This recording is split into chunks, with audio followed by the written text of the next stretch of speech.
ভারত কি, ভারতীয় নেতারা কি, এটা অনেকেরই বুঝতে খুব দেরি হয়েছে। কিন্তু মুসলিম লীগ নেতারা তাদের আগে থেকে চিত্র। বাংলাদেশ স্বাধীন হওয়ার পরে বাংলাদেশের প্রধানমন্ত্রী শেখ মুজিবুর রহমান সাহেব ভারতে গেলেন। মিসেস ইন্দিরা গান্ধীকে বললেন যে আচ্ছা একটা পরীক্ষামূলকভাবে চালানো হোক, দেখি ফারাক্কাবাদটা কী, পরীক্ষামূলকভাবে চালানো একটা চুক্তি করলেন। সেই চুক্তি আজও আছে। কি হয়েছে? গোটা বাংলাদেশকে মরুভূমিতে পরিণত করা হয়েছে। যখন আমাদের পানির প্রয়োজন, সেচ ব্যবস্থার জন্য পানির প্রয়োজন, তখন বাদ দিয়ে, শুধু ফারাক্কাবাদ নয়, ভারত বাংলাদেশের সীমান্তে 54টা নদীর উৎসবকে বাদ দিয়েছে।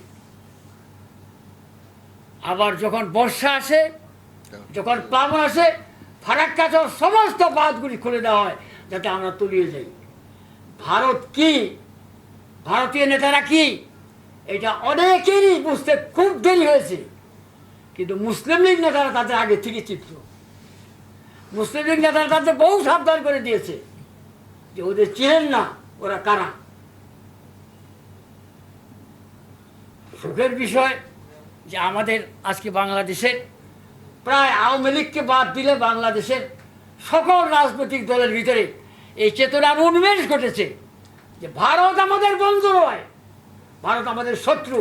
ভারত এ যাবৎ যা করেছে আমাদের ধ্বংস করার জন্য করেছে। কাজেই শুধু ভারত না, ভারতের সর্বপ্রথম সর্বঘনিষ্ঠ এবং সর্বপ্রিয়তম বন্ধু হচ্ছে বাংলাদেশ আওয়ামী লীগ। আওয়ামী লীগের সৃষ্টি লগ্ন থেকে ভারত, আওয়ামী লীগের সৃষ্টি লগ্ন থেকে ভারত। আওয়ামী লীগের সৃষ্টি হয়েছে যখন আপনাদের নিশ্চয়ই আপনারা বলে জানি, সেদিন আমরা পরশে আলোচনা করেছি।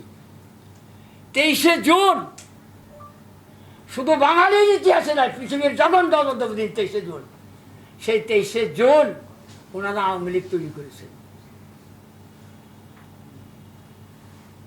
কলঙ্কের কালিমালিপ্ত দিবসে যাদের জন্ম, সেই দল আপনাদের ভালোবাসবে। আপনারা ছিলেন, সবই তো একসাথে ছিলেন, সবই একসাথে ছিলেন, অনেকদিন একত্রে ঘর করার আপনাদের সুযোগ হয়েছে। আল্লাহ লাখ কোটি শুকরিয়া যে আমাদের জ্ঞান ফিরে এসছে। আমরা এখন উপলব্ধি করতে পেরেছি যে ওরা আমাদের বন্ধু না, ওরা আমাদের শত্রু।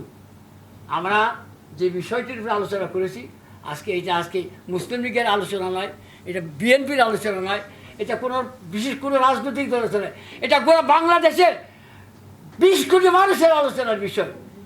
এবং এই আন্দোলনকে এগিয়ে নিয়ে যেতে হবে, আমাদের টিকে থাকার সংগ্রামে লড়াই করতে হবে। এই জন্য আমরা ঐক্যবদ্ধ হওয়ার জন্য তৈরি আছি। কিন্তু যারা এখন বড়, তাদেরকে খেয়াল রাখতে হবে কীভাবে আন্দোলন করতে হবে, কীভাবে এটা মোকাবেলা করতে হবে। এই দায়িত্ব তাদের অনেক বেশি।